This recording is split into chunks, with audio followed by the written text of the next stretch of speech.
Om Shanti. Since we're invoking Dadi Janki tonight, you'd better do better than that. Om Shanti. Another one. Shanti. Yes, Daddy. Yeah. I'm Neville, and I live in the UK at Baba's Retreat Centre at Oxford. And so over the years I've seen quite a lot of Dadi Janki. And in the last couple of years I've been involved with some writing work connected with her thought. One book that came out was called Inside Out, that was based on a series of interviews with Dadi. And currently I'm starting some interviews on another book, the idea for which came up at the American Call of the Time. There was a Call of the Time retreat held at Peace Village in, I think it was in June, and Dadi said at one point during that dialogue, "I know how to live and I know how to die." And one of the Brahmins there thought that this would make a good title for a new book about Dadi's thought. And so that job has come to me, and just yesterday, seems a long time ago, I did one interview with Dadi, and I had another one in Oxford 3 or 4 weeks ago. And tonight I'd like to try to share something of the essence of what's coming across to me from Dadi. She's come up with some quite inspirational material, I feel, but Dadi is always very difficult to interview. You may have noticed that when she's on a panel or something like that, she usually doesn't answer questions. She was questioned about this once, and she said, someone said to her, "Why don't you answer the questions that we ask you?" And Dadi said, "Because your questions aren't good enough. I answer the questions that I think you should be asking." And it's a bit the same, actually, even when you're interviewing Dadi personally, recording an interview like I have been recently. In fact, when I did the interviews for Inside Out, a completely different book had been agreed. The title was 7 Steps to Heaven. And each of these 7 steps, I talked it through with Dadi, yes, fine, very good. And I did the first interview, and it didn't really seem to relate to any of the steps to heaven particularly, but I thought, well, maybe better the next time. And it went on like that. And in the end, I'd got this material, fresh material from Dadi, but I had to go away. I went away for a week on my own at a little cottage in the west of England just to try to see what to do with this, because it hadn't supported the structure of the book that I'd had in mind at all. And then sitting with it and studying it, this theme of Inside Out came out, and in that, the meaning of that title was that Dadi was saying that she wants to live in such a way that what is inside, in terms of the beauty of the soul, should come out, and what is outside, in terms of the negativity in the world, should not come in. So it's like a goal of being immune to Maya, to influence, to upset. One of Dadi's favourite phrases, which she repeated often in the course of that book and explored in that, was that she doesn't want to have any worry, fear or sorrow. This is her renunciation of worry, fear or sorrow. And you might have thought that that wasn't such a particularly hard thing to renounce, because most of us think of worry, fear and sorrow as not particularly pleasant. So we'd think it would be good to renounce it. But in fact, as we all know, we have habits of worrying and getting afraid and feeling sorrowful about things. So these habits don't disappear just like that.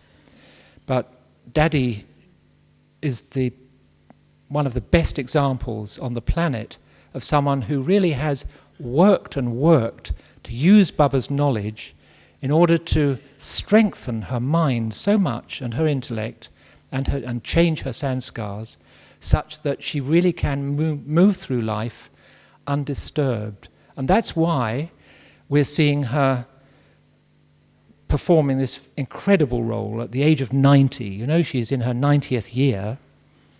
And some of you may have seen her dancing the other night after the program put on by the Russian family.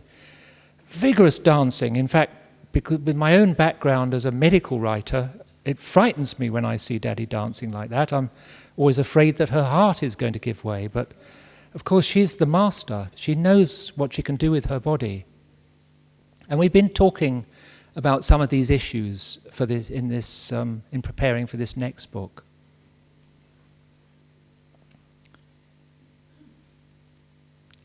One of the things that happens when you interview Dadi also is that it's quite unnerving sometimes because she's very uncalculating. You know, as a journalist and if you're a writer, you're thinking about an audience. You're wanting to shape your information so that it suits a potential audience. But Dadi doesn't think like that. That's, you know, she's more innocent than that. So she just gives what comes to mind. And what comes to mind sometimes is what she sees when she's looking at the person who's interviewing her. So this is also a little bit unnerving. She kind of assesses you. She says, she looks right straight through to the soul, and then what she sees there is what she feels that she is needing to say to strengthen and uplift that soul that is in front of her.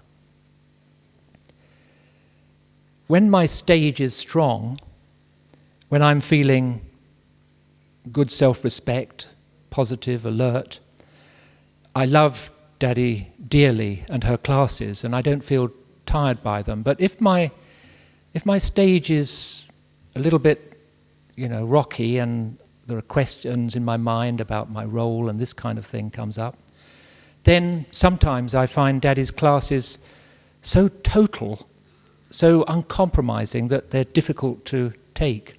Some of you may have found similar experience. Sometimes you love them and absorb them very well, but sometimes it seems just so uncompromising. But Dadi, don't you understand? And of course Dadi does understand, but she doesn't want to lessen. She doesn't want to offer anything less than the highest to each one of us. And it's up to us then to take as much as we feel comfortable with in making our own decisions about our lives. We're the ones who know our own particular circumstances, internal and external. Once in London, I asked Dadi, I said to her, I think actually at the time I was going through a painful patch in my journey, and I said to Dadi, does it ever occur to you that you might cause sorrow to people by showing them something so high, but then they find that they can't get there? And she said, what are you suggesting, that I shouldn't try? Very sternly. And I had no answer to that, because really Dadi's compassion, I've now seen very clearly, Dadi's way of expressing her love to each one of us. She's not lovey-dovey, as you know. She's not someone, you know this expression lovey-dovey means kind of obviously loving. Dadi's not like that.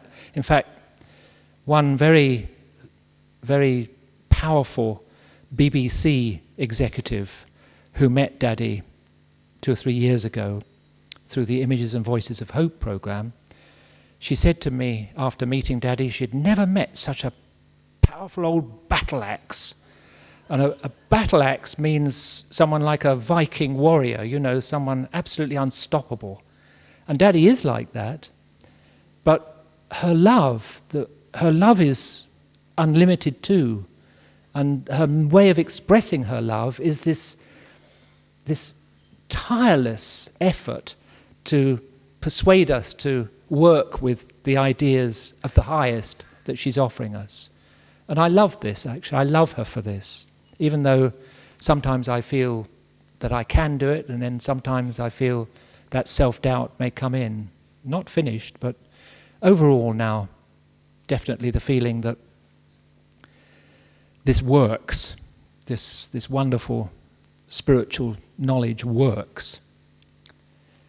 I've been studying with Baba for 24 years now, and that's long enough to see change both in myself and in many others who I've seen staying with it. You know, there are times when it feels very painful, when you're torn this way and that, and you haven't let go of your attachments, and that is a process that takes time. It can't be forced. And so sometimes it feels painful. But I've seen it enough that those who stay with it over a good long period really do transform. They really bring a new lightness, a new wisdom, a new power into their lives. This is what Daddy's vision is all about. In the first of these 2 interviews for this new book, again, it doesn't help me that much in structuring a book, but as a kind of vision, it's nice to try to share it with you. What she was telling me was that her heart detects that humanity is really suffering. It's no joke.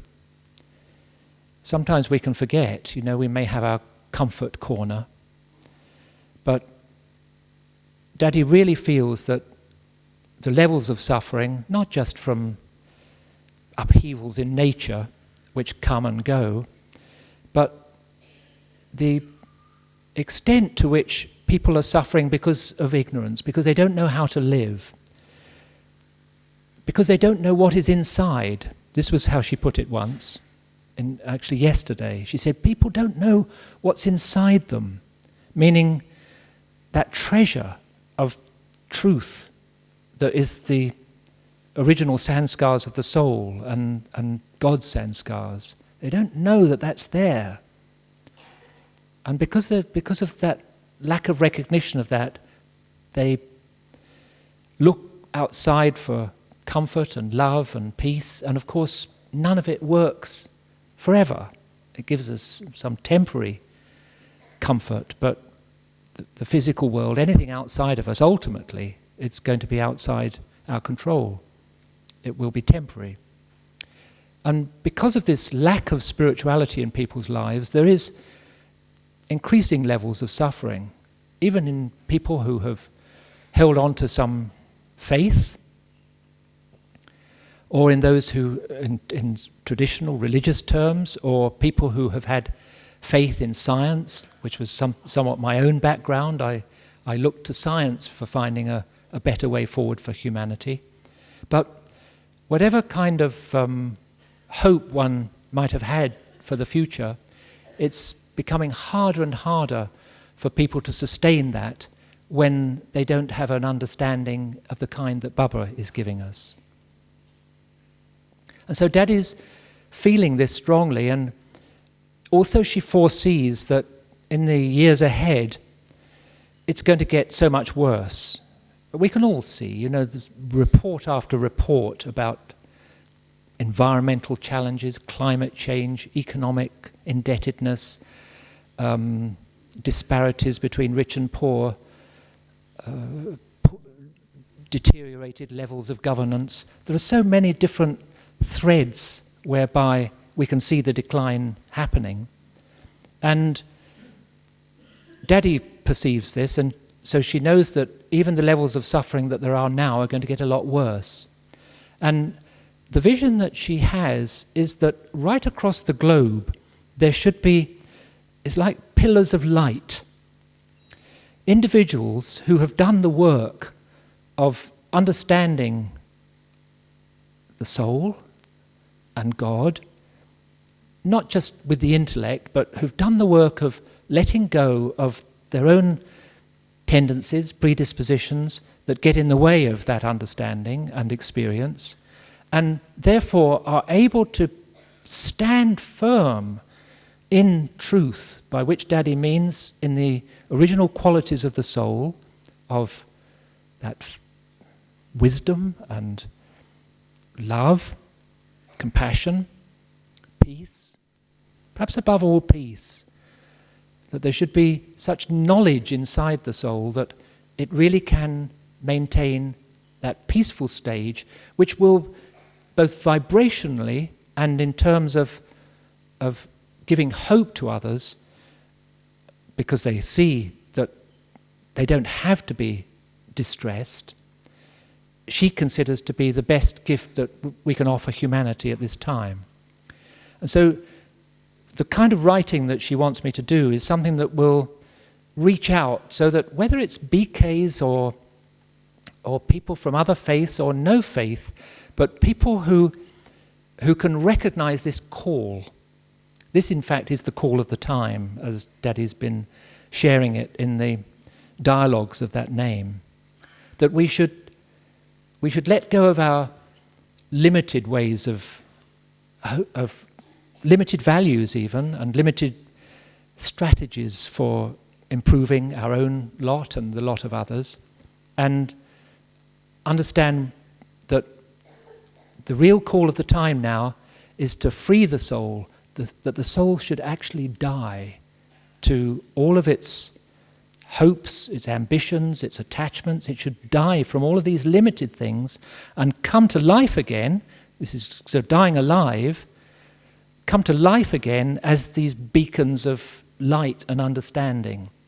And that she just feels that that's what Baba is putting in place, almost like out of Baba's mercy, Baba might say it's nature's mercy, that the drama is made in such a way that with this painful transition period that's coming up, that there should be these beacons of light who help that transition to take place.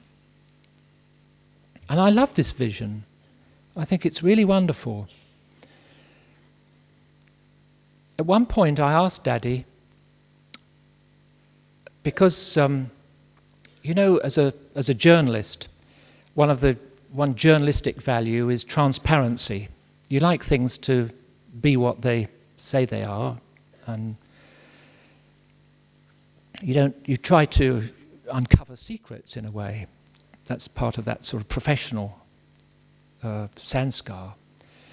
And one of the things that has caused me some discomfort in that limited way has been the fact that in the paradigm, in the understanding, in Gyan that Baba has revealed, that we understand that this transition involves a complete transformation, that the world can't just be patched up forever, like an old tree that, you're trying to give it a bit more life, but that it actually has to fall away and then the new come through in its place. And for people who are not aware of the spiritual dimension, aware of the power of consciousness in shaping this material world, for people who are locked in the materialistic paradigm that says that, this physical stuff is primary and mind is just some secondary quality of the brain, people who think like that, it's incomprehensible that we should let go of trying to fight to save this old world. Very hard for people to understand this different strategy. And so we don't walk around saying the world is coming to an end, partly because we don't believe that. But this point of destruction is a difficult one to convey. So in our courses and so forth nowadays, we focus on sharing the knowledge of the soul and God and karma, and then only for those that show an inclination to go deeper do we reveal more of what Baba has told us is to happen. So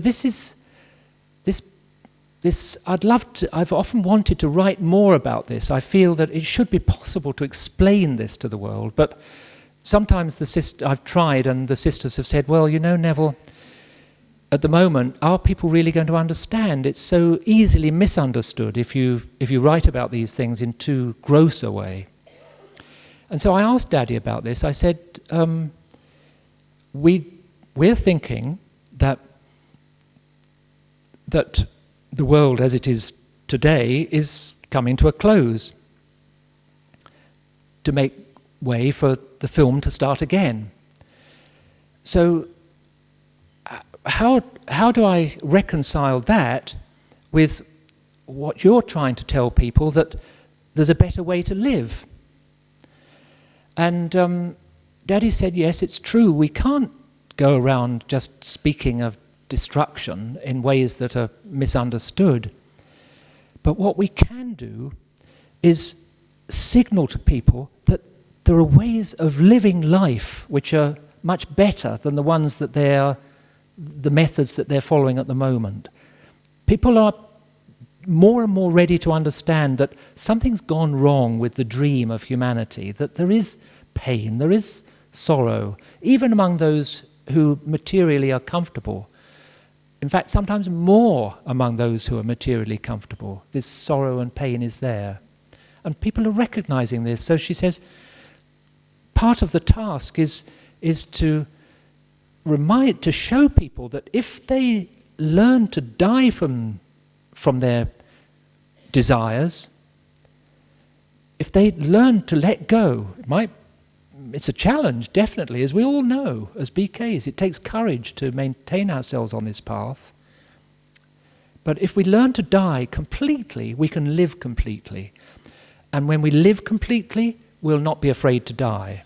And this is actually the essence that lies behind this title of this new book, of I know how to live, I know how to die. Daddy is saying that if you learn how to live truly, really accurately, that is rooted in soul awareness and God awareness and what God's doing at this time, then when you leave this body, it will be nothing.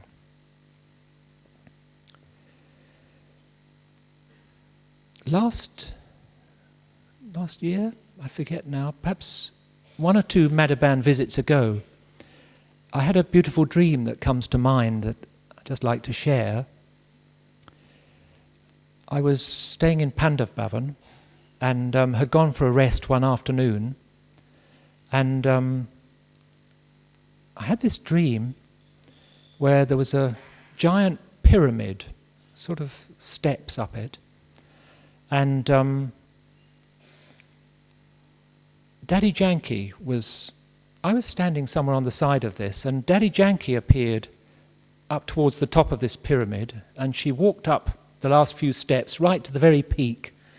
And down below there were thousands of people on a plain down below. They were all looking up to her, waiting for some address from her, some message. And I was observing all this, and Daddy she got right to the top, and she looked down at everyone down below, and she laid back and left her body. And I could see that she'd gone, but the people down below didn't know. And I was just observing this with great detachment. And then suddenly I woke up. And it's a very strange thing that it teaches us about the relationship between the soul and the body. But I woke up knowing that this had been a dream, but for the next 20 minutes, I couldn't stop crying. It's so odd. Something about that, Neville as a human being with feelings related to Dadi Janki. In the dream, as the detached observer, the soul, I just saw this event and I was easy about it. But then that contrast with the sorrow that I felt, even though I knew it wasn't true, but just the thought experienced so powerfully seconds before in the dream was enough to trigger these sorrow circuits inside me. This actually relates to quite an important issue that I think is going to help people in general to understand the importance of the kind of thing we're doing in Raj Yoga. The brain scientists, who, as you may know, have powerful equipment these days for mapping in great detail what is going on inside different parts of the brain as we think, as we feel. And they're changing their ideas about the brain a lot. For one thing, they know now very clearly that the brain cells are, well, they use the term plastic. That means malleable, if you know this word. It means that they're flexible. The brain is not just like a fixed computer, which the scientists used to think it was, that once in childhood it had been programmed, that was more or less it. Not at all. Right throughout life, the brain changes according to how we use it. And there are centers of activity, groups of brain cells, neurons, that specialize in a whole range of different functions, including different feelings. There are neurons specialized in feelings of contentment. There are neurons specialized in feelings of depression and despair. And the scientists have shown very clearly that certain practices, including some meditative practices, shift predominant brain activity from the depressed areas to the contented areas. So people are going to, as this becomes more and more widely understood, people are going to recognize what Baba tells us, that every thought that we have, every feeling that we have is important. Baba tells us that at every second we should be making the effort to be aware of the impact of our thoughts and feelings. The other major finding is that what they call the brain a feeling brain now. It's not just a computer, but all the perceptions that we have, we've learned to put certain feelings, attach certain feelings to those perceptions.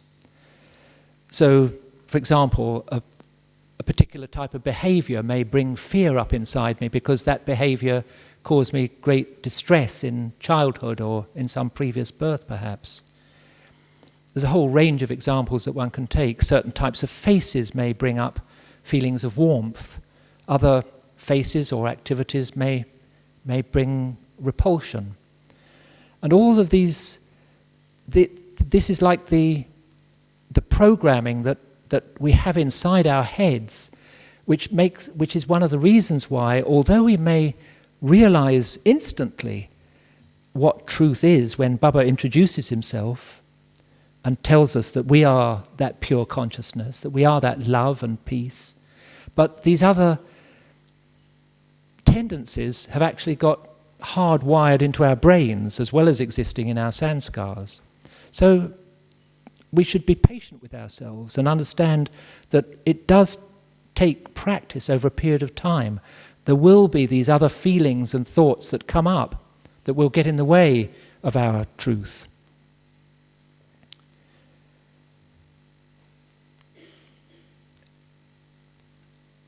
But for Dadi, she doesn't like us to speak of process. She wants to fill our will with the strength that we can do this now.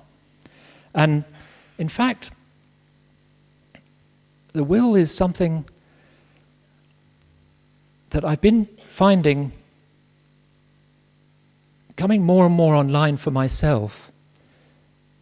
The more the faith has been there, that the more the faith and the understanding is there, that God really will do the things that I used to think I had to do for myself. This is one of the biggest shifts we can make.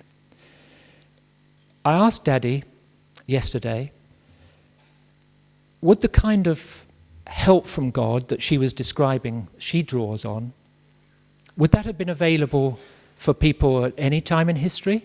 She said, absolutely not. Absolutely not.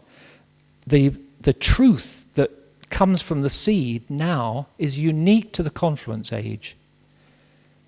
Of course, in the life of a tree, there's information comes from the seed. It informs the way the tree develops. You could say that information from the seed is still sustaining the tree, but it's not that truth that the seed itself represents. It's not that freshness and wholeness. It's mixed in an old tree, diseased perhaps, dying.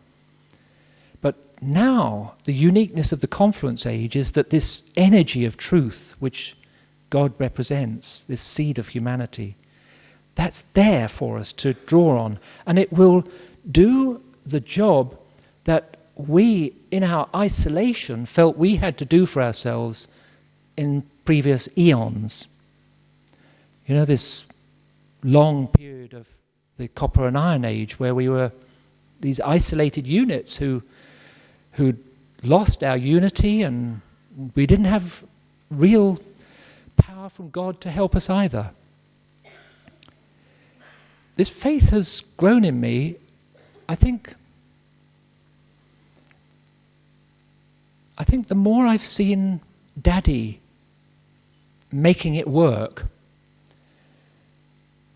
I've been associated with something called the Janki Foundation. Some of you may have heard of this. It's a healthcare organization. It was set up initially to support the global hospital financially.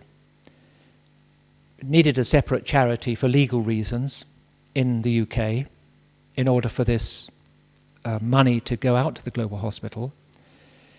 But Daddy didn't want it just to be, she didn't want us to do fundraising as such.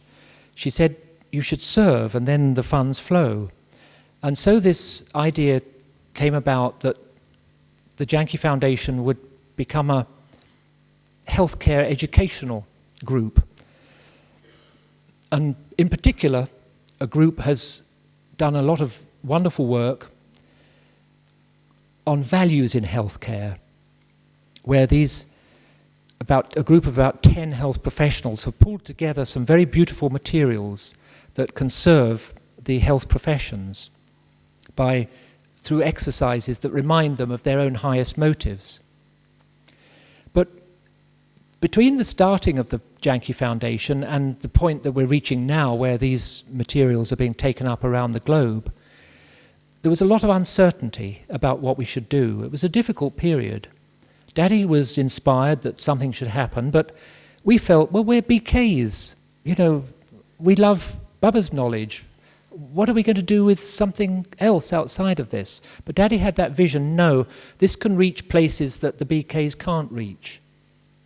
And she just held that vision strongly, and with all our ups and downs and questioning and difficulties that we created and that we experienced, Daddy just kept holding that feeling that energy, God's energy, will bring something through here. And she works like this. You know, she tells us she doesn't think.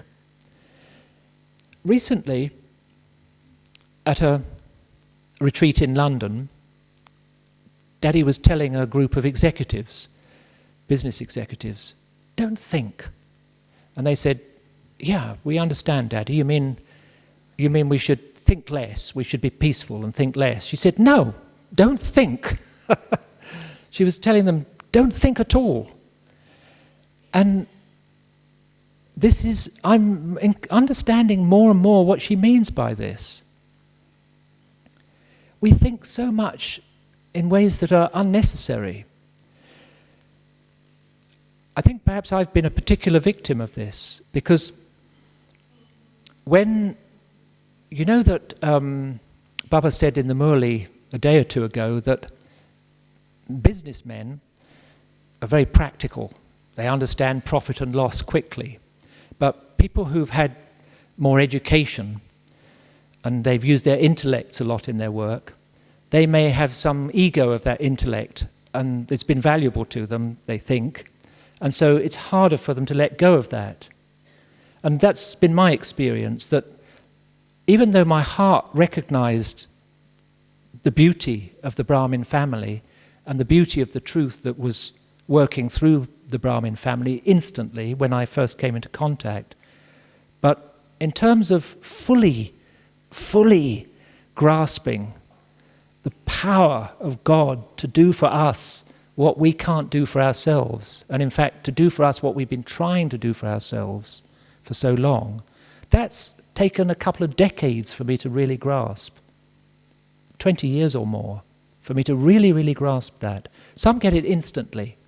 If they don't have that, don't hold on to those other ideas, that we have to put the world to rights, that we have to be rational, we have to use our intellects to sort things out.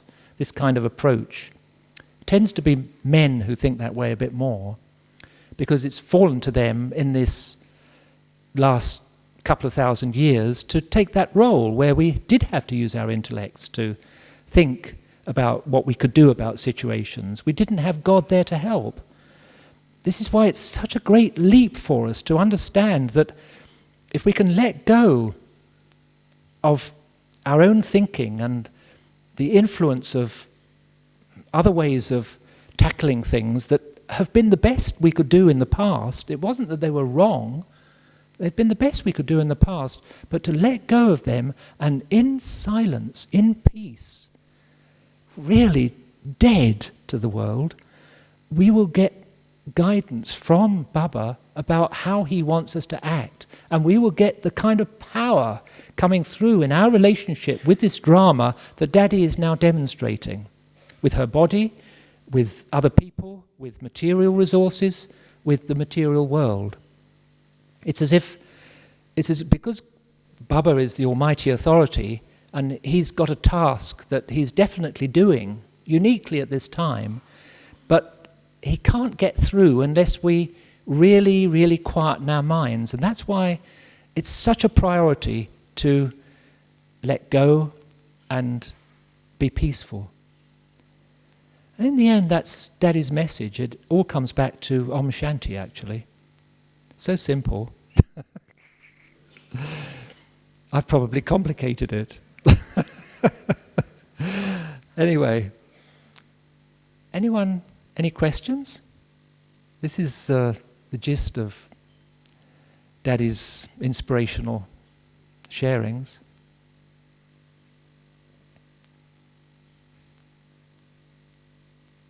I love it. After using my intellect such a lot in life, in my job and thinking that was what was needed, I'm just becoming more and more trusting, just to be quiet, and then the answers come. It's amazing. Probably many of you know this already, but some of you may not. It's very beautiful. And as long as we're worrying, as long as we have any worry or fear or sorrow, Baba can't get through. That's why we have to renounce those things. We can't indulge in them anymore. That's what Baba was meaning, this lightness, this double lightness he wants from us. Then he can speak to us. And he really is speaking to us now uniquely. We're old souls are disillusioned about this, actually. Because in the past, we've perhaps thought that God might help us. We've had leaders who told us, trust us, trust God, but, he wasn't there to help. And so we might have trusted, and then we got landed in it. We were in trouble. That's happened in the past, and so there's a certain disillusionment. I think that's also one reason why it takes us a while to really let go and let God, as the saying goes. But this is a special time, Dadi is saying now, and we can do this, and we'll get a wonderful return. I am starting to see this.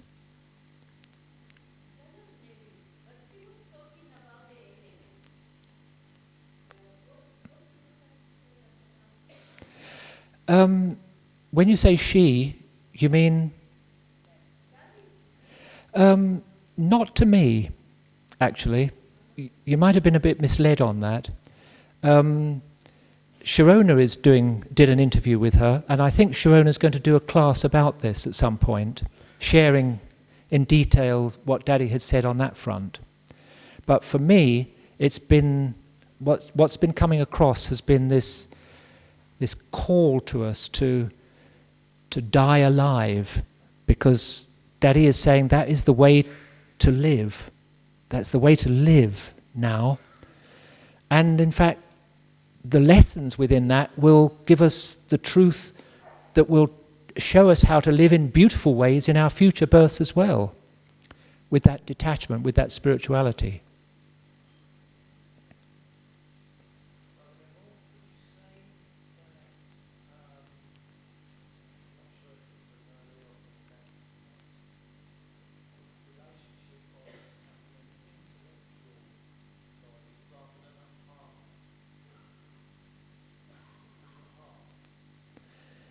What's the question?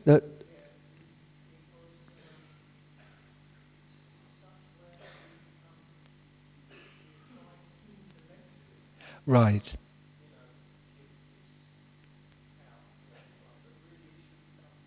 Right.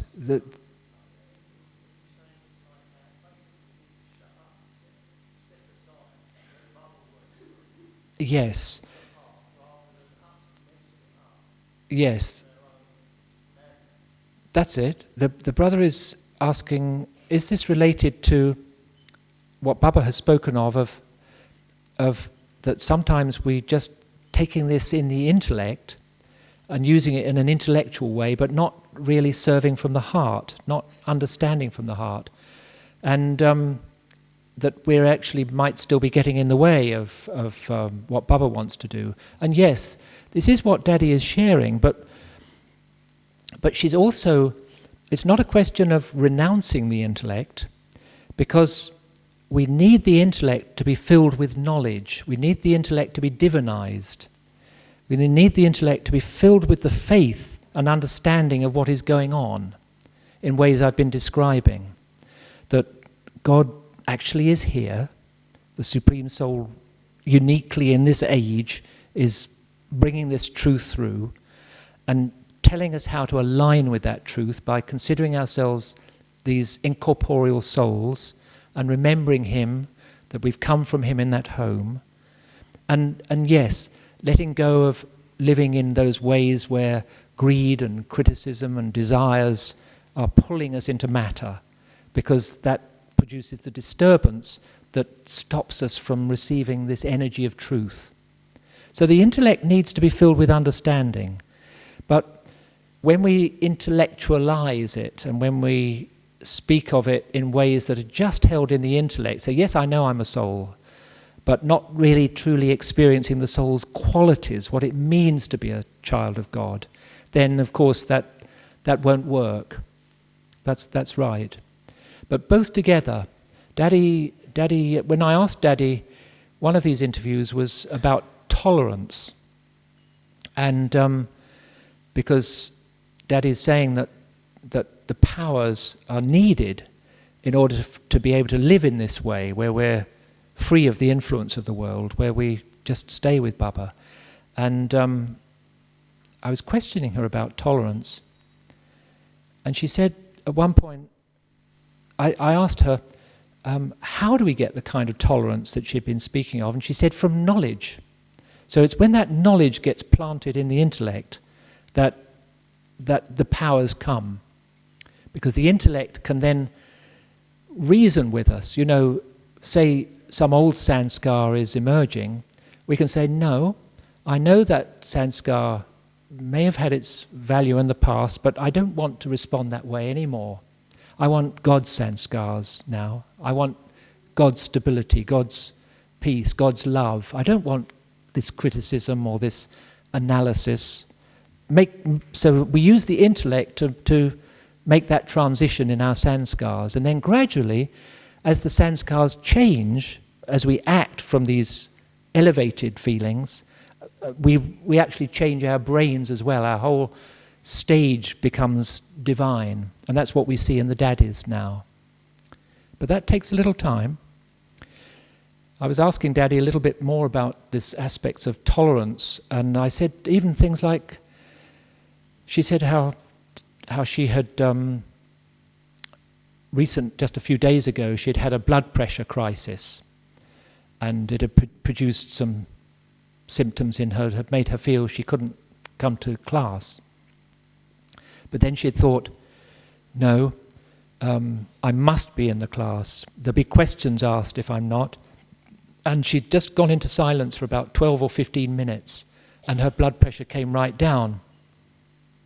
And I said, but okay, that's one example, Daddy, but it's well known that blood pressure can go up and down quite easily, but what about if you have severe toothache? You know, I asked something as mundane as that. How do you tolerate that?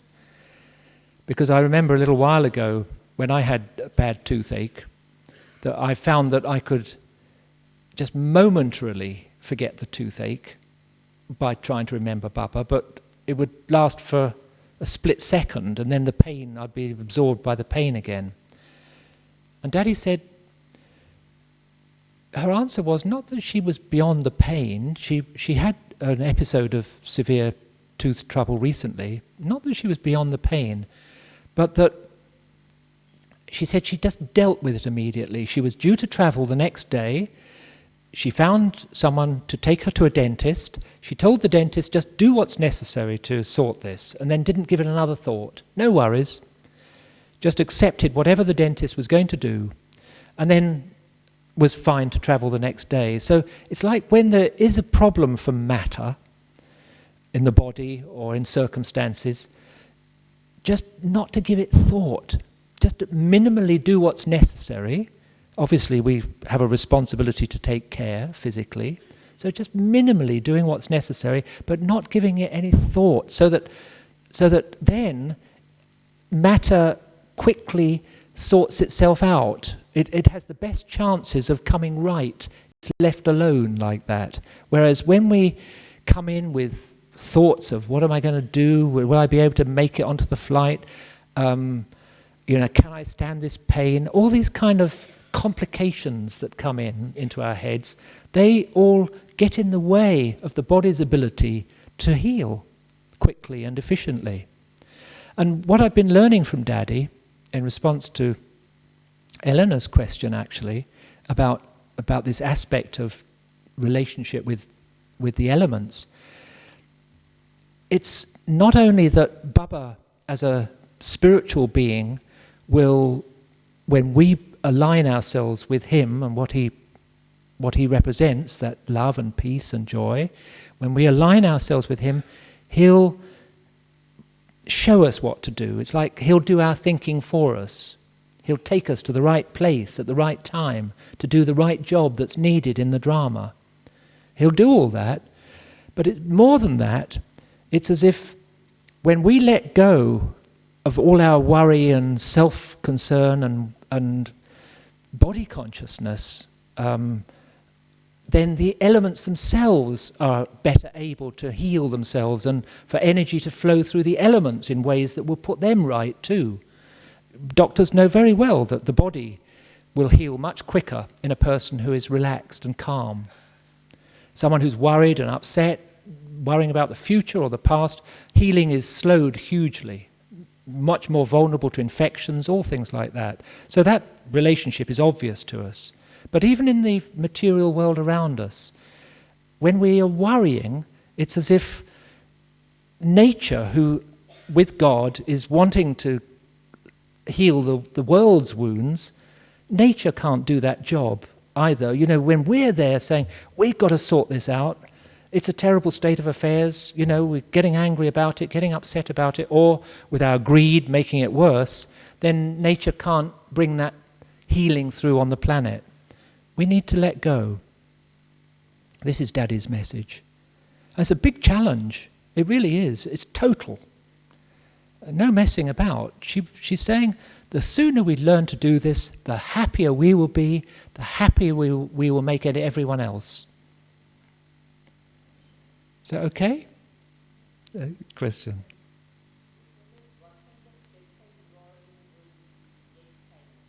I'm sorry? The steps involved in going into deep silence.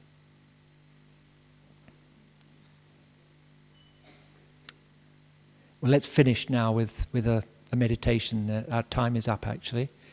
So I'll just share thoughts that Dadi has shared in this territory. In Inside Out, she describes how we can think of ourselves as being like a lamp. And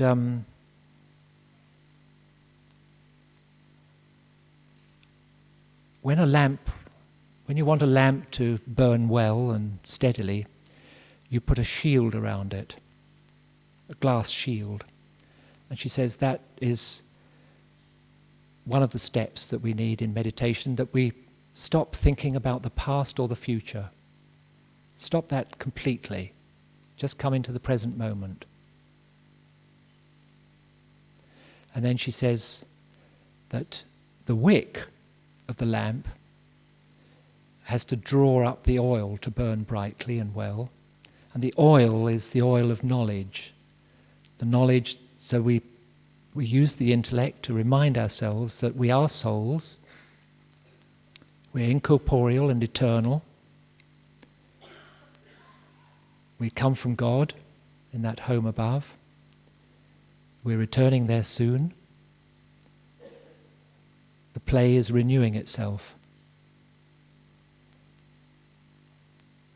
She says this draws into the mind the fuel that then, with the thought of love between yourself and your Father, that's the spark that lights the wick, and then it can just burn brightly. That's one method that she describes for going into the beautiful experience of the stillness of that flame of the soul.